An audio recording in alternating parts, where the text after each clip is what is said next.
Hey guys, what is up? Welcome back to my channel. So for today's video, we are going to be learning something new today. We're going back to school. I got a tutorial for you, which I know I have not done in quite some time. I'm going to be recreating this look right here, which is a trend that I have seen a lot on social media lately. It's really a skincare trend that I feel like has been moved over to the makeup world, and it is this glass skin look. And it was just off a post where a girl's skin was so perfect that it literally looked like glass. Like, it was just so smooth and glossy. It was kind of intimidating in my opinion. But I really wanted to do a look for you guys that I thought you could emulate with makeup, because let's face it, not all of us have perfect skin. It's a look that I have worn a lot lately, and I've been wearing it a lot on Snapchat. If you guys have seen it, I love just natural look that it gives me. It allows for me to shine my natural skin through while also having this nice glossy effect to it. But after conducting so much vast amount of research on this whole glass skin look and how to exactly emulate it with makeup, I really didn't find any tutorials that were geared towards oilier skin types. It was mainly people who had normal to dry skin, because typically those are the kind of skin types that like to have this dewy, glossy look. Us oily skin people, I mean, we like to look glossy too. We like a nice high shine, but we just don't want to look like we got bacon grease all over our face. So that is where I come in. I'm going to show you guys exactly how to get that glass skin look with makeup for oily skin types without feeling like it's gonna melt off your face by the end of the day. How to keep it on, how to prolong the wear of it, and stay looking natural and not powdery. So that is what I have in store for you guys today. Let me know what you think in the comments down below, and while you're at it, make sure you guys go ahead and give this video a huge thumbs up and subscribe for future videos. Also, don't forget to hit that notification bell so you are notified when I do upload. And if you guys are intrigued to see this glass skin look, then let's go ahead and dive right on in. Okie dokie, so starting off, the first thing that I'm going to tell you to do, really you should be doing with any makeup look, is skin prep. Say it with me: skin prep, skin prep, skin prep. That's the number one thing you should be taking away from this entire video, is doing skin prep. Really, like I said, you should be doing it with any makeup look, but for this one in particular, it's the most important step I have to say out of everything I'm going to tell you guys today, because if your skin doesn't look good, your makeup's not going to look good. Really, this entire look is based off skincare, so essentially it is going to be the most important step. So with that being said, I'm going to recommend that you exfoliate your skin and go in with a hydrating serum.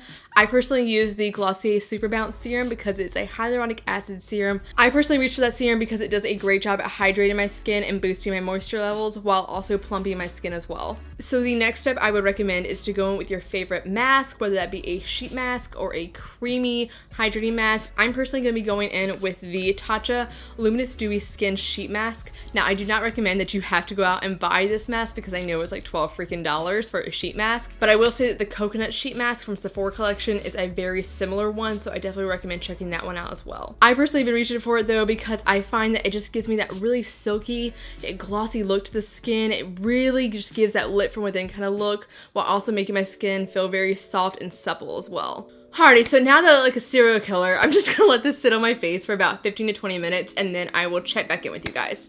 And now we're back, and I had to actually change the process of doing that because I spilled food on my shirt. So let the lesson be: do not sheet mask and eat at the same time. Maybe I'm just a klutz, I don't know. Anyways, getting back to it, we've gone ahead and face masked, and now I have already this kind of natural glow going in, and I'm just gonna let the serum that was on my skin from the sheet mask kind of sink in. And while I was masking, I actually did take whatever was left in this packet, all the serum that was left at the bottom, and kind of apply it to my neck and décolleté. That's what I always recommend anytime you use a sheet mask. Don't let all that serum and product go to waste. Like, use it as much as you can. All right, so now that we've kind of let all that sink in, I'm gonna go ahead and go in with my moisturizer, and I'm actually gonna be mixing two of them. I'm gonna be taking the Kate Somerville Exfolikate Glow Moisturizer and the Boscia Tsbukai Glotion. This one has a luminizing property to it, so that's why I'm gonna mix it with the Kate Somerville one. And I'm mainly gonna put the Boscia one on my high points where I really want the glow to be accentuated at. So I'm kind of just gonna take some in the palm of my hand and mix it together and kind of just rub it in right here where I really want most of the glow to be at. Oh my god, it smells so freaking good. And then take the rest on my forehead and everywhere else. It literally smells like orange candy. Like, I love how it smells. But the reason I kind of like these together, especially for this kind of method, is because the Exfolikate one is going to have AHAs in it that's going to give you a nice brightening effect over time, while as the Boscia one actually has a luminizing effect to it, so it's actually going to give you a glow right now. So you're kind of getting the best of both worlds, and you look good doing it. And if you want to, I'm kind of going to do just a little bit of it. I'm going to take a little bit extra of the Glotion and just pop a little bit on the high points of my cheeks. That's honestly one thing I like to do. If I'm going out with no foundation on, I'll just pop a little bit of liquid highlighter or this highlighter and just pop it on, because you're getting the skincare benefits and a nice highlight. So it's the best of both worlds. All right, so now that we're looking all glowy and hydrated to the max, that we got our life together, I'm gonna go with primer now. And I'm still using primer because since I have oily skin, I have to prime or else this is not gonna last on my skin whatsoever. That's the number one thing I would recommend with oily skin people who are wanting to do this kind of look, is to really make sure that you are prepped and prime, because since we're working with such a dewy kind of finish and a dewy look, you really want to make sure you're looking glowy and not oily. So I'm going to take the Smashbox Primerizer and put this all over my face. This is a great primer to use on its own if you're wanting to use this instead of your moisturizer, but if you're really wanting to amp up the glow, you can mix it in with something else, like the Boscia one, for example, or like the First Aid Beauty Coconut Primer. You can mix those two together and you get a really nice radiant finish, because the oily skin girls, like, you guys don't need to have all that hydration if you don't want it, but dry skin, I would definitely add the two together to really get that maximum hydration and glowy effect. And because I am cursed with pores, I do have to go in with a little bit of my more pore filling primer. This is the Smashbox Original Photo Finish Smooth and Blur Primer. I'm gonna just take a little bit of this, literally not a lot at all, just a dab of it, and put it on my T-zone where I have my pores at. Because since we're using a very luminous finish with our foundation, it's gonna highlight every single pore I have, and that's the last thing I want to do, because we want to still look like skin, but we want our skin to look perfect. That is the key. And it's possible even if you have like huge pores like I do. And I'm just working that really well into my skin so it's not sitting on top of everything. And the Smashbox one is good to use as well too, because it's not gonna mattify like a lot of other smoothing primers will. This one will literally just smooth out the skin. That's it. So I scooted you in a little bit closer because now it's time to get down to the nitty gritty. So while I was doing all my conductive researching on this look, I tested out a plethora of my foundations to see which one not only looked very skin-like, but stayed on for a long amount of time for oily skin. Now, I will say you can do this look with any kind of foundation. It just depends on how much you're using and the application process that you're going through. I found that using a sheer and luminous finish foundation is going to inevitably give you the most skin-like finish. Hello, they're sheer, they're luminous, obviously. You want your skin to look like you just moisturized it, and you want that look to retain throughout the day. And for oily skin, that is hard. You want to look glowy, but you don't want to look oily. And there's a fine line that you have to teeter-totter during this whole process. That being said, I tested out a plethora of my foundations to really find which one was going to give me that glass skin-like finish, but not make me look oily and like you could fry freaking bacon grease on my face at the end of the day and last long without breaking up either. But the one that I found honestly prevailed over all of them, and it gave me a skin-like finish. It was dewy and it stayed on my oily skin for a long period of time without caking up and still remaining like very skin and natural like, was the Wet n Wild Cushion Foundation. I know, a drugstore foundation. Literally one that I think is about under $10. It's literally under $10, and it's the one that prevailed out of all of them, and I was very, very shocked by all that. And honestly, I'm very thrilled by that. Do not get me wrong whatsoever. I'm very shocked though. I thought a lot of these other foundations would work out better, but for oily skin and you want that glowy, dewy finish that's gonna last all day, that's the one to go for. And it's kind of perfect actually, because this is very much a Korean kind of look we're doing, and we're using a cushion foundation which originated in Korea. So it's perfect. It's like it all coming full circle. And I'm not saying any of those other foundations are bad, and any foundation you choose to do with this or any other makeup artist choose to do with this is bad. This is the one that I personally enjoyed, and I think that my oily skin girls or acne prone skin girls are gonna like this one too. I haven't actually talked about this foundation on camera, and I really enjoy it for every day because of this. You can really build it up if you want to with the cushion foundation it comes with. But instead, what I'm going to do is I'm actually going to take a paddle brush. And this is a brush that I find that a lot of the makeup community hates. And a lot of makeup artists don't like it. It's very outdated. It's an old-fashioned way of applying foundation. And most of the time, it's to layer foundations and really build up a ton of coverage. But I found with using a cushion foundation, you can really sheer it out a lot as well too. This is the Sigma F60, and I know that a lot of people think that with using a paddle brush like this, your foundation is going to look really streaky. But in comparison, using it with one of my buffing brushes, like one of these guys, these looked streakier on my face than a powder brush did, which I was very shocked by. So I'm just gonna take the brush and kind of just press into the foundation to get some on the brush and just start applying it on the face like this. And you can already see that it's going to cancel out my redness that I have, which is the one thing I was worried about while doing this look. But it's gonna let my freckles and everything else kind of shine through. This was definitely something that was hard for me to get used to because I very much am pro beauty blender. I mean, if you guys watch my channel, if you guys watched the video I posted like 2 videos ago, like, you know, I'm very much pro beauty sponge. And I think that's always the way that you're supposed to get the flawless finish. That's how, you know, you get a really nice porous finish. But honestly, this is such a great way to go back to the basics because this is how we all used to do it. And makeup still looked good when we did it this way. And it's just a habit I feel like I need to break. And it's refreshing to go back to using a brush for my foundation instead of always feeling like I need to use a sponge. Because let's face it, a sponge is going to eat up a ton of your foundation. So if you are using a fuller coverage foundation for this look, you know, using a sponge might be the best bet to do. But when it comes to using a sheer foundation, you know, you're not really gonna get far when you're using a sponge. But with a brush, you can kind of make your product go really far and not feel like you have to constantly dip back in and, you know, always feel like you need to apply because your sponge is eating up all your product. So I literally just did like 2 dips into that and it covered that one side of my face and it still looks the same. You can tell probably on camera just a little bit of a difference. In person, I can tell that it still looks like my skin.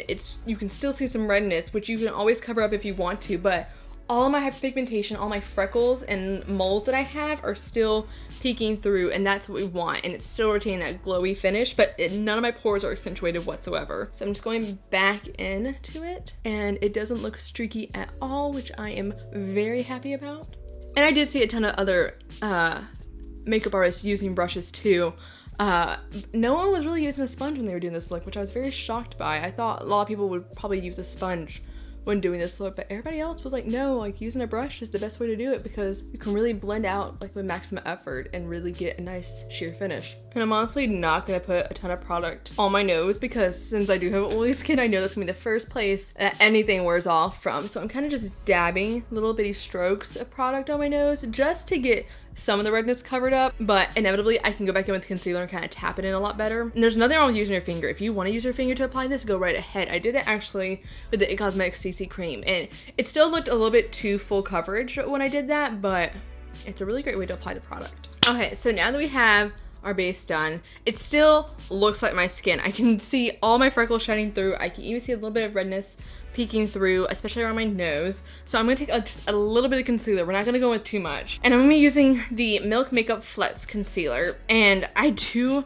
have to use a sponge for this part because I tried blending out concealer underneath my eyes without a sponge and it does not work. I tried because I know that's how you can get a more sheer coverage of it. It just doesn't look right on me. I don't know why. And I tried other concealers with it. But for me, I do have to use a sponge. So if you can get away with using a brush, by all means do so. But I am just gonna take a little bit of product. And if you don't really have dark circles underneath your eyes, don't worry about doing concealer. If you don't need to, don't do it, honestly. But I have been sleeping well, so I really need to cover all this up. And for the eyes, I'm just taking my L'Oreal sponge, and I'm not gonna take it all the way out to the outer corner of my eye.